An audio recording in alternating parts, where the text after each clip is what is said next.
bagyong nagsidaan itong nakaraan, si Emong saka si Cruising. Gamit na natin ngayon yung ating bagong install na makina. Ayan nga, malalaman natin ngayon yung kanyang performance. Gamit pa rin natin yung aming pamalakayang pang-taksay. Ayan, say pa rin po yung ating hahanapin sa araw na to. Naway bigyan kami ng biyaya hanggat hindi pa pumapasok yung bagyong paparating. Ayan, very thankful dahil nabigyan pa tayo ng pagkakataon na makalaot. Papunta tayo ngayon sa spot na kung saan ay baka makapagpasahab tayo. Magkasahab tayo, Han? Ayan, magsasahab daw kami. Ayan, time check. It's now 4:30 in the morning. Alright, ayan. Tapos na tayong mag-area. Nakapagpasahab tayo.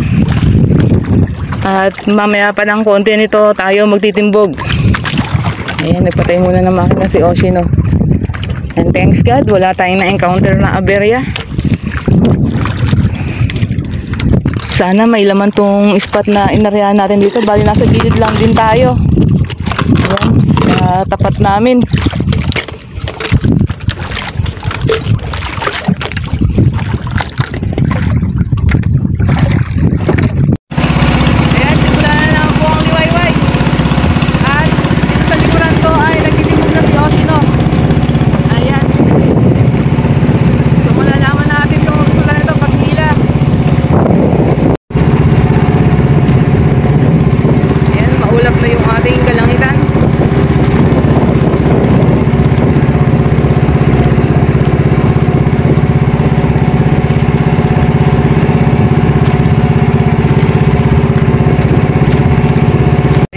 May mga agos na, mukhang malakas yung agos, so makikita natin yan sa tubig. Nakakakala mo parang may bumubula-bula na may mga alon-alon. Ayan, yung pagtitimbog na ginagawa natin na to ay isang tradisyonal na pamamaraan na namana pa natin sa napaka tagal na henerasyon sa ating mga ninunong mangingisda. Ginagawa po ito para maitaboy natin yung mga isda dun sa ating lambat kung sakaling merong kawan. At ang tinitimbugan po natin dito sa spot na to ay putik yung ilalim. Ayan, wala po tayo sa coral reefs, kaya wala tayong masisirang mga coral reefs sa ilalim.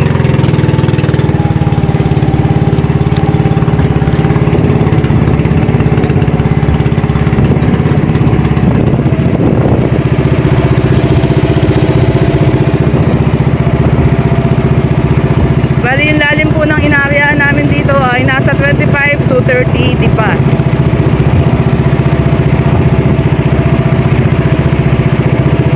At hindi rin po natin pwedeng aryaan yung coral reefs dahil masisira yung lambat natin doon, sasabit. Kaya nandito tayo sa putik, putikan yung ilalim.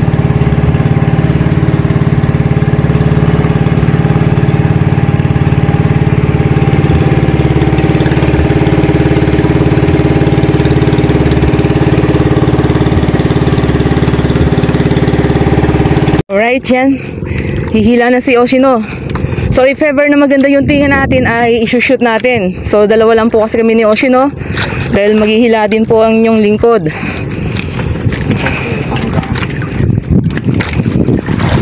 Mamaya ko na lang kayo i-update pagka tapos maghila. Yan, wala po kasi mag-ooperate ng ating camera. Kailangan kong tulungan si Oshino sa pagangat ng lambat. Gawa na maghahabol tayo nito ng oras dahil kung sakaling wala tayong huli ay magpapangalawang area tayo para hindi tayo mahuli sa aryahan. Yan na lang po mga idol. Alright, I'm back. Ayan, tapos na po tayo magila sa area nating pasaab. At yan, isasampa na lang ni Oshino yung ating bandera.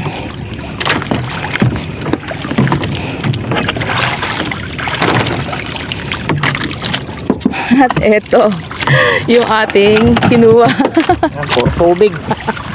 Puro tubig. Wala. Sagana sa tubig. So yan lang po. Walang tayong nakitang taksay o isdang malaway. Pang di nakahulam. Muntik pa. Ayan, tingnan natin kung meron pa tayo masosurveyan para makapagpangalawang area tayo. Ayan, halos karamihan kasi nagsaab at kasalukuyan pa rin silang naghihila. Alright yan mga idol, umesting ulit tayo, pangalawang area. So sana meron tayong makuha pa. Meron tayo na surveyan dito na meron sila nakuha ang pa ilan-ilan.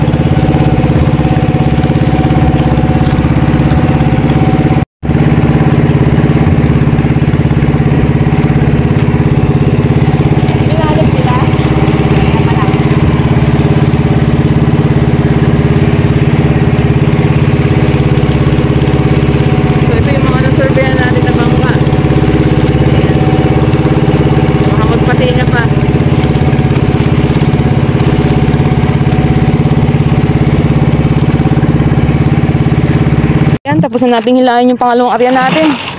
At meron naman tayong nakuha kahit paano. Nakakuha tayo ng 2 pirasong alimasag, 2 pirasong malakapas, ayan, isang pirasong bisugo, saka pangalawa. Nakakita naman tayo ng 1 pirasong taksay. Dagdagan naman yung huli natin sa unang area. Ayan, bawi na lang ulit bukas. So kailangan natin yung ano na yan, iuwi natin yung mga nahuli natin na yan dahil meron tayong pupuntahan sa linggo. So mag-iipon na tayo ng seafoods ngayon.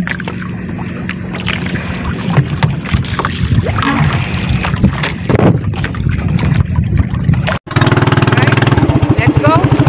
Uwi na tayo. Bukasan lang ulit. Napalaban yung lingkod sa paghihila. Lakas ng agos, ang bigat. Ang hapdi sa kamay, sa palad.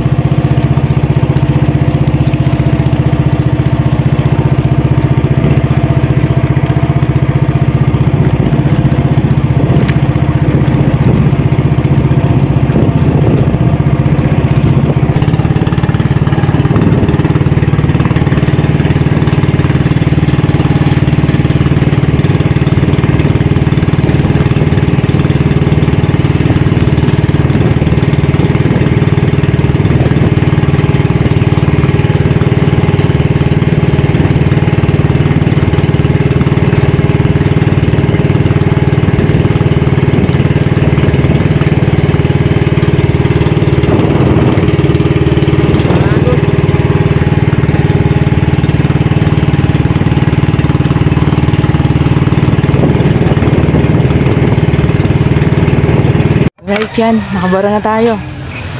So ito yung ating hinuli sa araw na ito. Ayan, lugi tayo sa konsumo, sa gasolinang ginamit natin. Bawi na lang ulit bukas.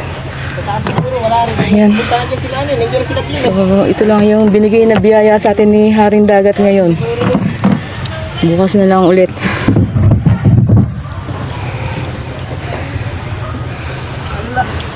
Ito na yung ating hinuli sa araw na ito.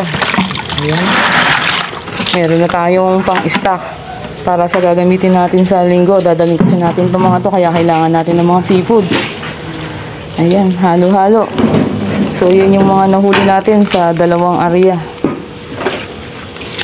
Ayan, nakasalat naman tayo ng taksay. 2 piraso pala tuhan eh.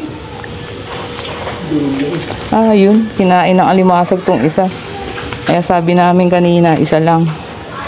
Dahil ito, marireject ko sa sa pambenta kung sakaling marami siyang kasama. Yan, reject yan. Kasi nadurog niya nung alimasag. Ito yung malinaw na good quality. Ayan. So, halo-halo. Meron tayong isdang malakapas, taksay, o yung ating isdang malaway. Ang laki niya, oh. Kaya lang, wala siyang kasama. Itong ating mga blue crabs. Meron din tayong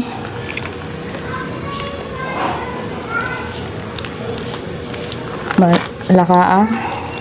Ayan. At bisugo. Ilang pirasong bisugo. Ayan.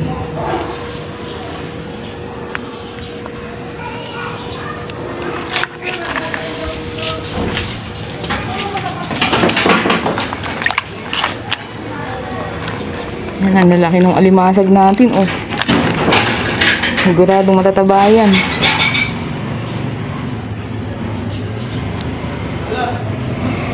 Ayan, bagamat kakaunti lang yung nahuli natin ngayong araw na to, meron pa naman bukas, bawi na lang tayo ulit bukas at sana hindi pa sumama yung panahon dahil nga sa weather forecast natin ay meron na namang bagong bagyong paparating. So ayan po mga idol, inyo pong nasaksiyan yung ginawa naming unang paglaot gamit yung aming bagong makina. Ayan, very thankful kasi naka-testing na tayong lumawot at nakita na natin yung performance ng ating bagong makina na hindi naman nagkaroon ng aberya. Bagamat naninibago tayo dahil bago nga. Ayan, at napakaganda naman po ng binigay niyang performance. Ayan, kung bago ka po sa aming munting channel at gusto mo mga fishing content na aming ina-upload, maaari lamang pong pakipindot ang subscribe button sa ibaba ng aming video at huwag kalimutang i-click ang notification bell para ma-update ka sa mga bagong videos na aming ina-upload. So that's all for today's video. I hope you enjoyed watching. God bless and stay safe to all and see you to our next video. Thank you. Bye-bye.